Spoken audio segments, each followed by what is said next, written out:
Welcome back, everybody. Welcome to the Common Thread, episode 11. We're here to talk about the drunk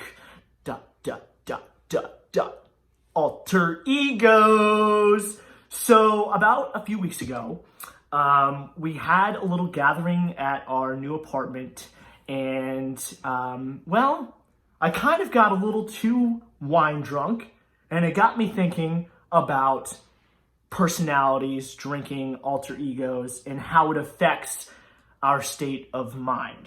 So with that being said, everyone has a drunk alter ego. You might have a name. Well, everybody should have a name. And that's where we're gonna start, is your drunk alter ego name.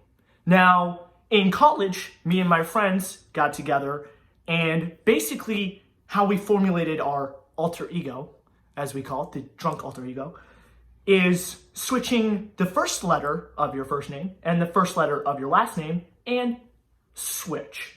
So, for instance, my first name is Devin, my last name is McCarty. Switch that around, and my drunk alter ego is Mevin DeCarty.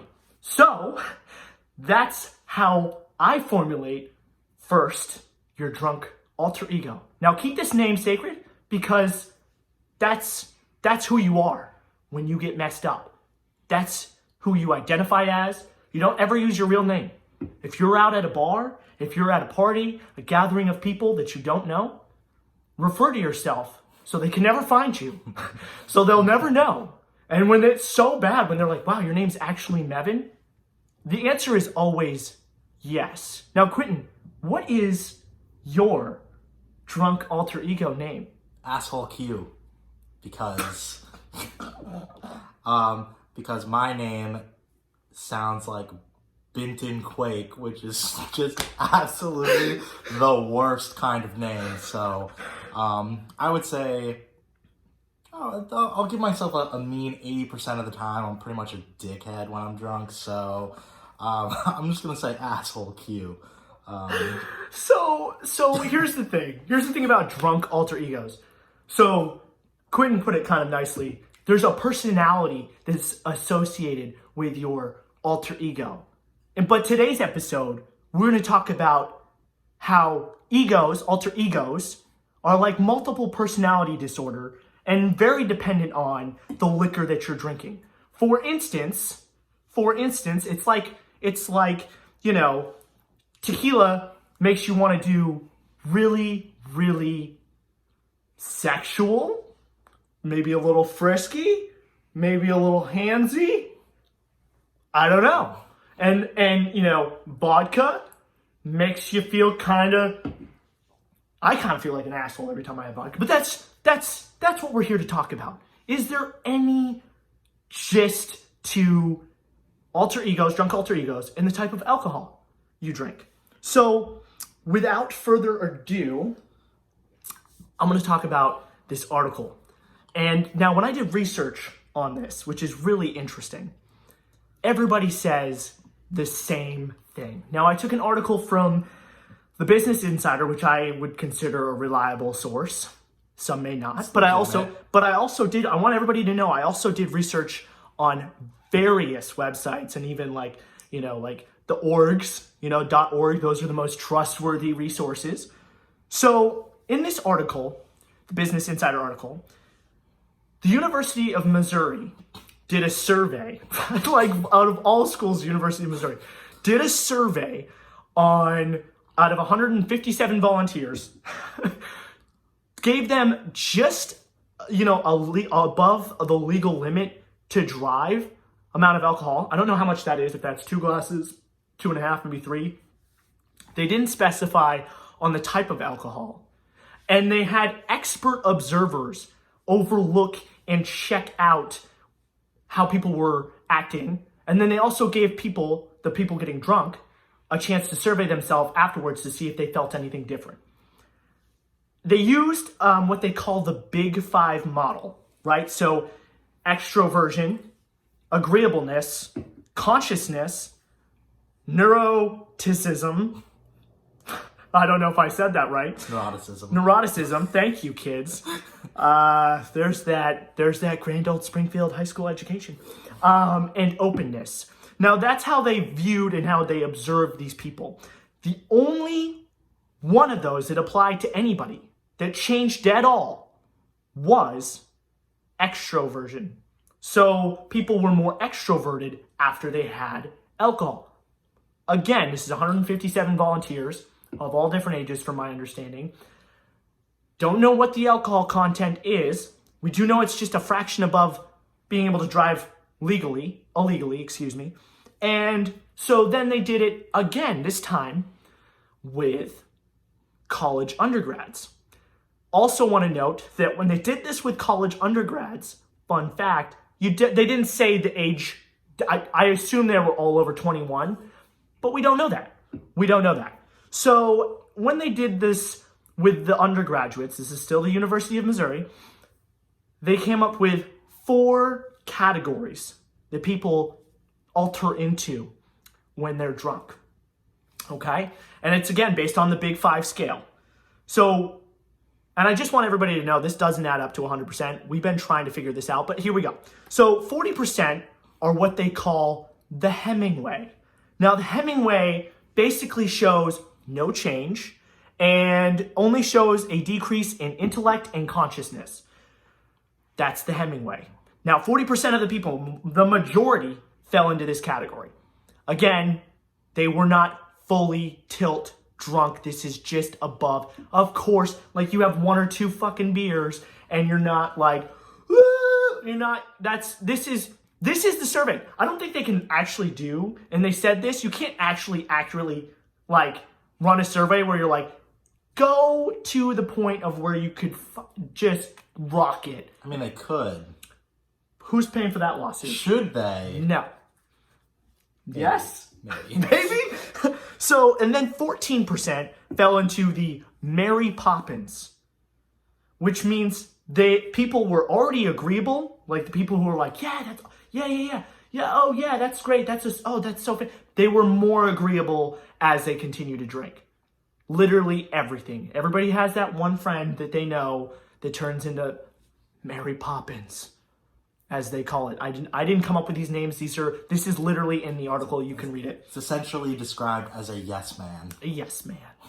Or woman. So, then 20% is what they call the nutty professor, which is becoming more extroverted. That people who were initially not are now suddenly...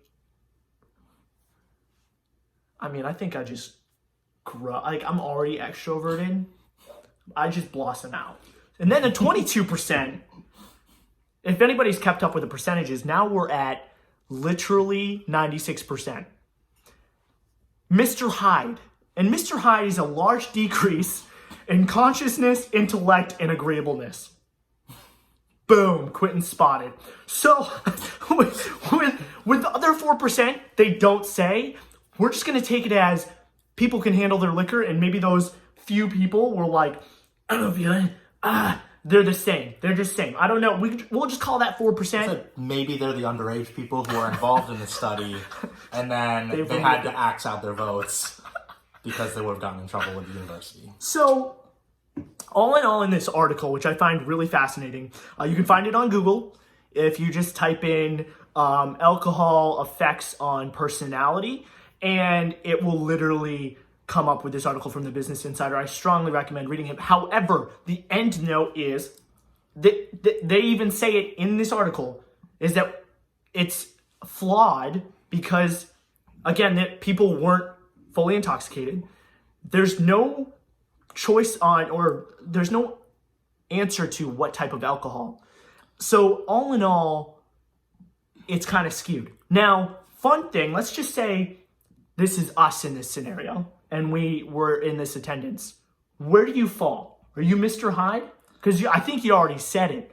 But where does Quentin fall in this 4 category? Well, not to be too technical, but I do feel like because there's a type of, not personality trait, but there's a type of drunk that everybody gets with the type of alcohol they're drinking. So, like, for me, if I was drinking, say, tequila, I'm not in the majority category here, but I feel like when I drink tequila, I don't have much of a change. I'm pretty hyper aware of everything going on.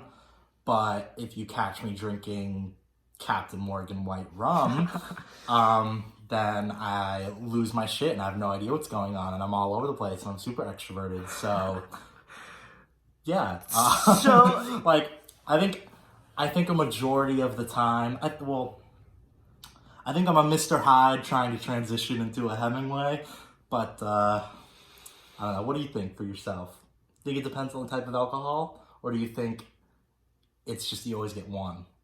You always one way. I have multiple. Mevin Ducardi has many faces. He's the many faces god from Game of Thrones. He wears many faces. So, which brings me to, we're going to talk about the different types of liquor and who we become. Who is Mevin Ducardi? I don't agree with the 4 categories. Say it as you will. It's a professional expert, in the article, expert. What the hell qualifies as, I don't know. I don't even know what Mr. Hyde is, so I don't know what that refers to. Anyways, so we're going to start off. First liquor out of the gate. First type of alcohol. Tequila. Ooh. And when I drink tequila, it's usually with a margarita. That's the only way to drink tequila. If you do tequila shots, you're a savage. Gasoline down the throat. That's a special kind of night. So that makes me feel tequila's like that frisky, like a little bit flirty, sexual liquor that flows through your veins. And like I was saying earlier, you're starting out the night with like a few margs, and you're like, all of a sudden, your best friend, you're touching your butt, like things get handsy. Let's just say tequila equals handsy. And from a going out standpoint, fellas, do not strongly, if you are, and I don't know if I'm the large majority on this, but tequila makes the clothes come off. Don't quote me on it, but I think that's true. I don't know. So if you're really shy, tequila shots at the bar. Tequila. What about you? Tequila? What is that? Is that an accurate? Do you think that's, or is that? Well, so I am very outcast here. Again, I think tequila makes me like super hyper focused. I don't really get like handsy with tequila. We're scratching out New Year's this year because we added in other types of alcohol. But I don't think that tequila for me like makes me handsy or like quote frisky. Like I don't know. That's like, I think I'm probably alone on that one, huh? no, I feel like that's the large majority. It's for sure the large majority. It's just not, I don't know. Like if I'm going out and I want to like be tame, I'm going to drink tequila, which is just like, wow, what the hell are you doing? But I'm going to drink tequila if I'm like trying to keep it mellow. That's a bold take. Now, the next category of alcohol is a bit more interesting. It's the exact opposite. Vodka and rum. Like the evil yin and the yang. For me, it's vodka. Like I'm a fucking dick on vodka. Like I have a shot of vodka. First of all, I hate vodka. If I'm being honest with you, it's my least favorite alcohol option. It's my last choice. It always will be. I'll never go to it. It's fine, like vodka Red Bull, cool. Vodka cranberry, cool. But vodka shot, and I'll be honest, when I get drunk on vodka, I'm like I'm like Snooki from the Jersey Shore. I'm a little off my rocker. I'm not a nice guy. And it usually hits kind of different. Whereas rum is that like, party boy, I'm here for a good time, not a long time. Whoop whoop, raise the fucking roof. And it just hits different. I feel like every time I drink rum, it's still that little frisky, but it's that happy medium. And I always feel like that's my best drunk, is when I'm rum drunk, I'm at peak performance. I mean, I'm dancing on the floor. I've wall twerked when I'm drinking rum. I've like usually crushed it on the dance floor. Best dance moves come from drinking rum, just so everybody's aware. But it's yin and yang. Thoughts? If I'm drinking rum, you're probably going to see me like alone by myself probably crying, but so rum and vodka for me is the exact opposite of Devin. If I'm trying to have a good time, fun time, vodka shots. For sure, vodka shots. It's easy. It goes down easy. I will say type of vodka is definitely like the deciding factor, because if you're going to have like a shot of Burnett's versus a shot of Tito's, like you're always going to want to go with the shot of Tito's because that's the better choice. But then you have rum. Rum's just fucking evil. Rum is your least favorite friend that you have in your friend group, but it's always there. It's always lurking in the background. And you have a little bit of rum, and then you just want to die, and you literally just go fucking berserk, and your emotions are all over the place. And yeah, I mean, maybe for Devin, that means like hype shit. For me, I just want to literally crawl in a hole and cry my face off with rum. So if you ever see me drinking rum, just know that that's my last choice. Always last choice. Will never, ever really do it because of college. Yeah. I feel like just now everybody's like, what the fuck are these two? What the fuck? Like yin and yang. That's it. Anybody who's a vodka lover, good for you. To be fair, 9 times out of 10, my opinion is generally wrong. It's in the minority. It's in the strong minority. It's like 1%. So anyways, wine. Now, wine for me is that sophisticated, like I've just recently got into wine. I was never into wine for a long time. And as I've gotten older, I've kind of acquired the taste, as they say. And for me, like wine just hits like I feel like I'm just cozy. I feel sophisticated. I feel like I've got a little edge to me. You look like a gentleman. It's just like, it's kind of that suave drink. Now, getting wine drunk absolutely it's kind of a double-edged sword, because while you're at your best, your body is actually punching you in the fucking head, right? Because that fucking wine headache, we all know it, is awful. But in that moment, there is no better feeling than being wine drunk. It just comes with that headshot to the dome. Yes? Bold tweet. I don't actually. Well, so I'm in the category of I have a sip of red wine and I'm like, wow, my head fucking hurts. I'm not drinking this like for the rest of the night. There's no way in hell. I don't know if I've actually been wine drunk. I think we need to go take care of something. Like I mean, I've had like sangrias, and like, do we count rosé drunk as a wine drunk? Because I feel like you can't.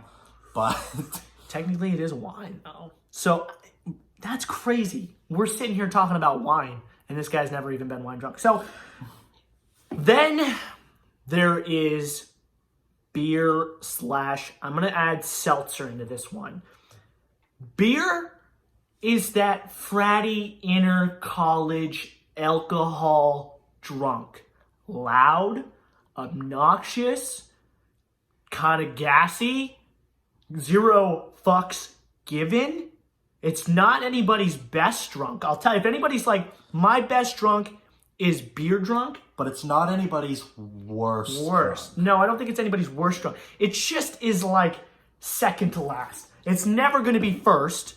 It's probably at the bottom for everybody. You do it because it's cost effective. And maybe, I mean, I could be wrong. Beer's good. Like, beer's fine. But beer drunk is like not. And then like the next day, like my stomach is bloated. Not to be confused with an IPA drunk, though. Because an IPA drunk's a little bit different. Like, if you're slamming Natty Ices and like Bud Lights and you have like 10 or 12 of them in an entire day, that's way different than drinking like 2 IPAs. I think all beer is the same. Bold tweet. I think all beer makes you feel the same fucking way. Heavy in the stomach. You're fucking foggy. It's frat boy shit. Take that off. Anyway, so, and then there's seltzer, which I think is like, it's interesting because with seltzer, every time I drink seltzer, it's the most dangerous drink on the planet. It is. It's a ghost. It's a ghost. It sneaks up on you. Literally, you'll go like 2 and you're like, I'm fine. I'm fine. I'm fine. Third one, whoa, I'm fucking buzzed. Fourth one, I'm drunk. And I'm like, wow, that took 4 fucking drinks. On the 6th one, you're at what I would call the fucking dark zone, which is like on the verge of being fucked up. Or maybe it's 7 or 8. Sometimes it depends on the night, the spacing. But seltzer is a fucking scorpion dragon. It fucking comes up and fucking stings you and gets you every fucking time. I don't care what this guy's about to say to you. It will fucking get you. It's a ghost. It's a ghost. So it's going to be story time for me. So the UVM last Spring Fest that there is, literally within that week, the Smirnoff seltzers came out. They're the lower percent ones. They're 4.5%. Over the course of, what I would say is probably like 8 hours work day, like a 9 to 5, I finished an entire 16-pack, variety pack of Smirnoff seltzers before going to a concert.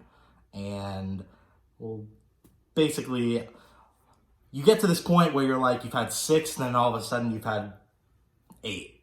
and then all of a sudden you've had 12, and you're like, oh my god, I don't even know what's happening. And then you get to like 14, and you're like, well, I have to have the last 2. And then you just have the last 2, and then before you know it, you're completely blackout, and you're having your best friend hold your hand, walk into a concert because you can barely walk. You're ordering pizza mid-concert because you need substance. That pizza's Domino's. Don't lie to anybody. That is fucking Domino's. It wasn't Domino's. Oh my god. Should it have been Domino's? Maybe. Yes, maybe. But yeah, that's the story. Basically, it's going to creep up on you, and then it's going to tap you on your left shoulder, and then by the time you're done with the 2 seltzers, it's tapping you on your right shoulder, and you have no idea which way you're going until you plummet. This brings me to a good point. Is after your ego completely shatters itself, breaks that barrier of just plain outright fucked up. Just outright fucked the fuck up. So, a few good compelling stories for everybody on the tales of being too fucked up. Now, the first story I'm about to tell you, I've never shared, well, maybe a few people know. It was my freshman year. I went to a University of Rhode Island house party. And I literally could not tell you, I kind of, freshman year, I feel like you just gotta just drink anything and everything that is approached and given to you. And so that's what I did at this house party. It was a bunch of graduate students, seniors, and we were like the only like young guys there. And, cause I went with my roommate, and I got so fucking drunk. So fucking drunk. There was a bathroom upstairs. I stumble up the stairs, and there's so many people in this house, by the way. There are people upstairs in the bathroom, around rooms, and there were 3 girls in the bathroom. I felt like I was gonna fucking yarf.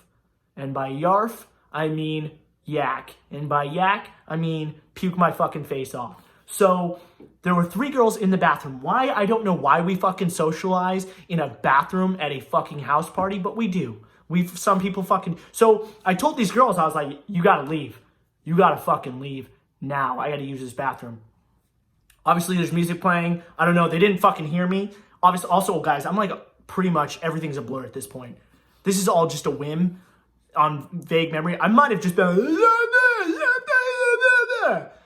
I'm not sure if it was English. So, in my mind, I said, get out of the bathroom. What happened, I'm not really sure. So, it switched on me. It went from puke to poop. And boy, let me tell you, I'm not living this down. Girls were in the fucking bathroom. 3 of them. 3 of them. God, I'm so happy. I hope they don't have... I literally pulled down my pants and I fucking shit with 3 girls in the bathroom. Never in my life have I ever shit in front of anybody. And before I could fucking flush the toilet, before I even made it far, guess what? Then the puke is like, guess what, motherfucker? I'm here. And I literally didn't even get to wipe my ass before there was no trash. I turn around and I'm puking in my shit. And that, my friends, is the next hour of my life. I blacked out. After I puked in the toilet, blackout. gone. Next morning, I wake up, I have all my shit on, and I am sleeping next to two girls, one of which I found out was a nurse who actually was catering and taking care of me, which was really nice. And the other girl was also blackout drunk. And I literally, guys, I had all my clothes on. Everything was fine. It wasn't like that. But I went to my buddy who was also at the party. I asked him, like, dude, what happened? He's like, dude, everybody saw you take a fucking shit and puke. Also, everybody saw your dick. Not gonna lie, everybody saw it. And I was like, wow, savage.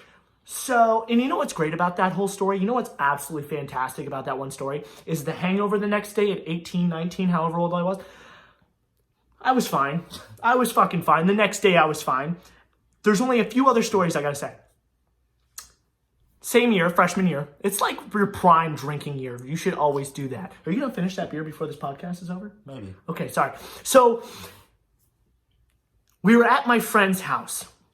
I had decided to drink Pinnacle whipped cream vodka and drink it with Mountain Dew. Fucking gross. Fucking gross. I don't know why in my head I was like, oh, this would be a great concoction. Freshman year. I'm going to leave it at freshman year. So I had like 6 of those in the course of like 3 hours, and I was fucked up to the point where at the end of the night, I was puking in a fucking trash can, and I puked so fucking hard, I popped a blood vessel in my eye. In my eye. And my friends, who this was their house party, got me up at like, I think it was like 4 or 5 in the morning. They were like, we're leaving now. In the morning. I was fucked up, and I remember I was going to puke. I literally could not, this was an hour car ride back to school, and I never, ever will ever do that ever again. Mountain Dew, I actually haven't had Mountain Dew since. I don't like Mountain Dew, that's ruined. I puked so hard. My eye was fucked up. My mom was like, what the hell happened to your fucking eye? Like, she was having a fucking conniption. Like, it looked so bad. It was like gross, like, I probably had some like infection. I don't know. I can still see. Everything's fine. Last one. Best one. 21st birthday. Started with the classic pregame. We're drinking like vodka. I don't know. I don't think it was vodka. It was mixed drinks, right? College mixed drinks in the dorm. Then we were going to go get Scorpion Bowls. And then we were going to bar crawl in this small ass town that I was going to school in. We were fucking lit at the end of the night. So we go back to our dorms. Every dorm has like a common area. And there was a pool table. And I'm sitting socializing with a group of people. And we're playing with a pool ball. And I went to lay on the ground. This is a true story. I don't know why I was laying on the ground. But I was laying on the ground. And I was like goofing around with a friend. And this girl literally chucks a pool ball. I'm not going to say her name. And she has no bad place in my heart. But she threw a pool ball and smashed my mouth. I'm fucking hammered. And so I'm like, fucking front teeth in my fucking hand. You know what drunk people do? You know what fucking drunk people do when you fucking chip your fucking teeth? And like, they were fucking like, Whoa. oh my God. We went to the fucking ER to like magically, and they were in pieces. And they were literally like, are you fucking kidding me? Like, we're doctors. We're not dentists. Go see a fucking dentist tomorrow. We were fucking hammered. I don't know. And they couldn't even like prescribe me like pain meds. And I literally would refuse to see my roommates. And I actually skipped class the next day to go get my fucking teeth fixed. So that is... They're good picks if they ever come out. Look at this. So just so everybody who's listening, I've got all my teeth. And it's fine. It's all fixed. They look great. It's fine. So everything's fine. But guess what? If you didn't fucking lose your front teeth on your 21st birthday or get fucking broken arm or something crazy, you did it all the fuck wrong. Did you even? So those are my top 3 getting fucked up to the point, past your fucking ego, past your fucking control, drunk. The last one still gets me. I still am weird about my front teeth stuff, but that's fine. They look great. They do. They look great. So, is that? Do you have any other stories? Oh God.